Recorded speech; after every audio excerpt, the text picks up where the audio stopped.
দর্শক বন্ধুরা, খুশির বাগান ইউটিউব চ্যানেলের সবাইকে জানাই স্বাগত। অ্যাডেনিয়ামের ডাল থেকে গাছ কিভাবে হয় তাই বলবো। অ্যাডেনিয়াম গাছের ডাল বালিতে বসিয়েছিলাম। ঠিক ৪৫ দিন বাদে দেখা গেল সুন্দর শিকড় হয়েছে। শিকড়টা ভালো করে পরিষ্কার করতে হবে। এবার বালিটা জলে ধুয়ে নেব।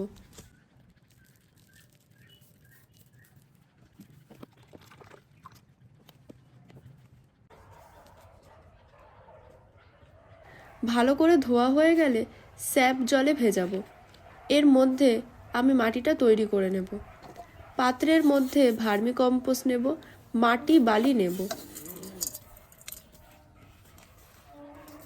পাত্রের মধ্যে ভার্মি কম্পোস্ট নেব, মাটি বালি, নিমখোল, শিংকুচি, হাড় গুঁড়ো আর দেব স্যাপ। ব্যাস, এবার সব ভালো করে মেশাতে হবে।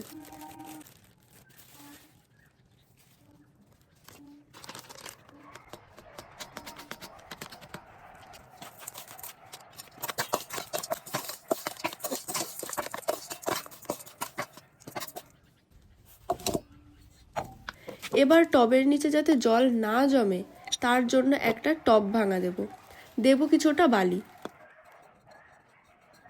আগের মিশ্রণটির মধ্যে কিছুটা কাঠের গুঁড়ো দেব কিছু ইটের টুকরো।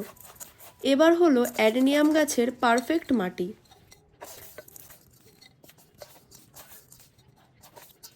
চারাটি বসাবো ভেবেছি, কিন্তু দেখা গেল শিকড় একটু পচে গিয়েছে।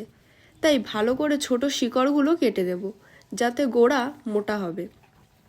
সুন্দর করে পরিষ্কার করা প্রয়োজন না হলে ওই পচা জায়গা থেকে পুরো গাছটিকেই মেরে ফেলতে পারে। এবার ফাঙ্গাসাইড মাখিয়ে ২৪ ঘন্টা বা একদিন রেখে দেব, কারণ ফাঙ্গাসাইডটা ভালো করে গোড়ায় অ্যাবজর্ব করে। আর গাছটি পচার ভয় একদমই থাকবে না। দেখো কত সুন্দরভাবে শুকিয়ে গেছে এবং রেস্টে থাকার জন্য শিকড়ও একটু নরম হয়েছে। এবার গাছ খাবার পেলেই গাছ সুন্দরভাবে বেড়ে উঠবে। নিয়ে নেব একটা থার্মোকল, ওর উপরে গাছটি বসাবো। দেখো আমি কিভাবে করছি।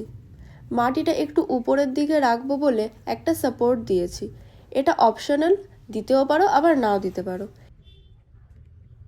এবার মাটি চাপা দিয়ে ফাঙ্গাসাইড জল দিয়ে দেবো।